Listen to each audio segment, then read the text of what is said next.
And for yet more on Aaron Rodgers to the Steelers, we say hello to CBS Sports NFL writer Ryan Wilson. Ryan, let's talk about impact with Rodgers to the Steelers, because the odds makers didn't move their odds in the division or in the league at all in the news that Rodgers is going to Pittsburgh. How much do you think he raises the ceiling for the Steelers? Good to see you, Russ. Good to talk to you here, buddy. One of the things that you sort of talk yourself into as a Steelers fan, and that would include myself and, of course, our buddy Brian McFadden, is that the longer you wait, the more important it's going to be once it arrives, and that's how you feel about Aaron Rodgers. Will he recapture that form that's going to make him a first-ballot Hall of Famer, or will he look like the guy who in New York didn't really do a whole bunch and look closer to a 41-year-old than he did to a 25-year-old? Here's a fun fact, not if you're a Steelers fan, but I went back and checked over the last half of the 2024 season when we've all convinced ourselves that Aaron Rodgers played a little better coming off that Achilles from the year before. His numbers, Russ, are nearly identical to the second half of the season performance for Russ Wilson, the guy he is currently replacing and the guy who is now the starter as we sit here for the New York Giants. So it may look a lot like last season in that this team will win more games than it loses, but just barely, and get to the playoffs and promptly make an exit, I would imagine, stage right, and then the conversation will return to once again who their quarterback is going to be 12 months from now. So I think there's some energy built around the fact that you perhaps have a chance to get Aaron Rodgers, and maybe he can capture lightning in a bottle like Tom Brady did when he went to Tampa Bay and won a Super Bowl. But those odds feel a lot longer than the ones that Vegas has currently burdened Steelers fans with, because I think the reality is this team is going to look a little bit like the team last year with Russ Wilson and Justin Fields that won more games than they lost by just a handful. Yeah, you know what? I've been wanting to ask BMAC this. I'll ask you this question. I mean, what is the best case scenario? Obviously, is Rodgers leading the Steelers to a Super Bowl, right? But short of that, if he plays great, it's a one-year deal. Are we having another conversation of should they bring him back? What should they do with quarterback? Like, the Steelers, they're in a one-year situation here, right? And it's just we're going to be having these conversations again in a year? I don't think so. Just me speculating here, but I would imagine Aaron Rodgers will be 42 in December. I can't envision a situation. Let's even say they get to the AFC Championship game, best case scenario, and Aaron plays out of his mind and they lose that game to the Ravens or to the Bills or to the Chiefs or whomever.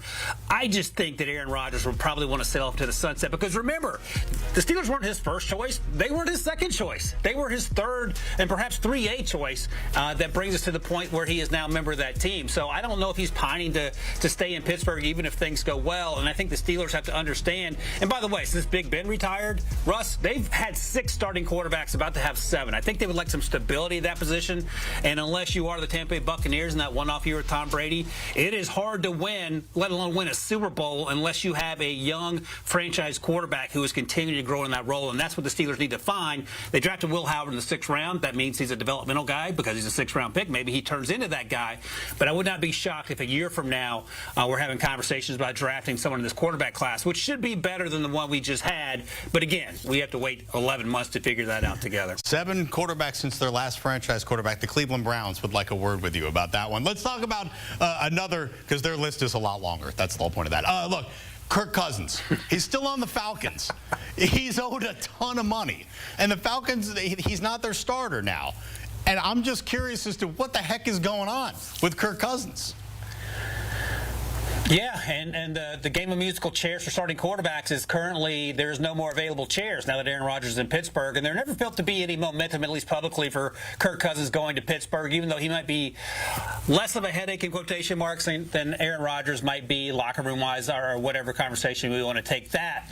But now it seems like unless you wait until training camp, and that's probably the direction the Falcons will go, and, you know, knock on wood, no one gets hurt, but if there's an injury at a quarterback position on another team, that's when Kirk Cousins might get a call. There could be a very real situation where he's just the backup in Atlanta, and he will be a great teammate. Our buddy Rick Spillman's made it clear that when Kirk was in Minnesota, there was not a better person in that building. So I think he will, you know, bide his time and understand that this is Michael Penix Jr.'s job and be a good teammate. But I would imagine he wants to play. And if we're having the conversation about Aaron Rodgers being a better quarterback 18 months removed from an Achilles, you would imagine that will hold for Kirk Cousins as well. So should someone happen to get injured on another team as a starting quarterback, I would imagine Kirk Cousins will be among the first calls, and then perhaps he'll have that opportunity to play. But as we sit here, I don't know where he would go or who would pay him or what the breakdown of the payments will be from the 2 teams, including the Falcons, should Kirk Cousins find himself somewhere other than Atlanta on a roster.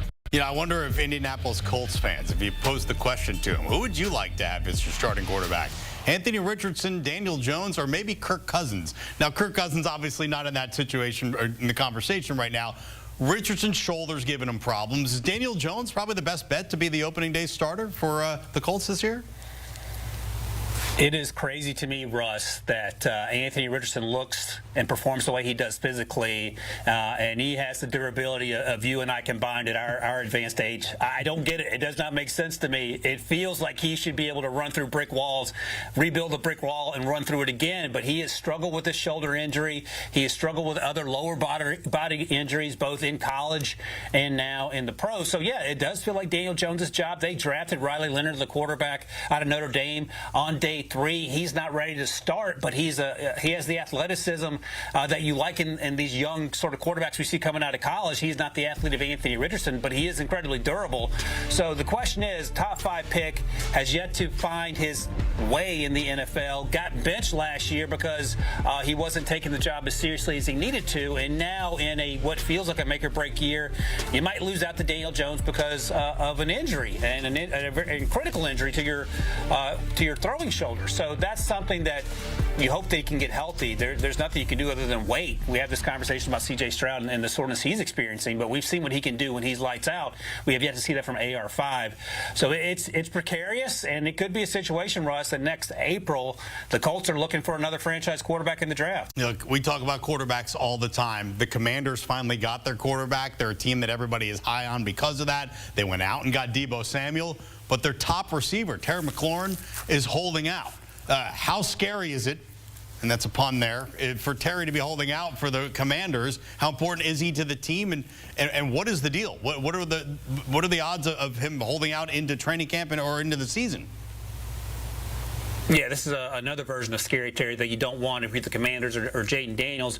And he had a fantastic season last year because he finally had a quarterback to get him the ball, and he was lights out, had 117 targets, scored 13 touchdowns, which is second in the NFL. And he wants to get paid. He's in the final year of a 3-year deal that I think pays him around $23 million per year in 2025, which ranks 16th. I mean, if you're trying to tell me that he's the middle of the pack in terms of wide receivers in the NFL, I would kindly disagree with you. He's going to get some top 10 money, and right now $40 million is the ceiling, and I think he probably is looking in the $31 to $32 million range, which would put him inside the top 10, and certainly worth every penny of that. So we'll see if the Commanders get there. I would imagine they would want to, because you mentioned Deebo Samuel. He struggles with health, but after that there's some question marks in terms of experience and explosiveness at the wide receiver position. They drafted Luke McCaffrey last year. He was pretty good as a rookie, but he can't step in and be a number 2 right away should Scary Terry decide to hold out, if that's in his plans. I think they'll end up paying him and get that offense to continue to grow around Jaden Daniels, because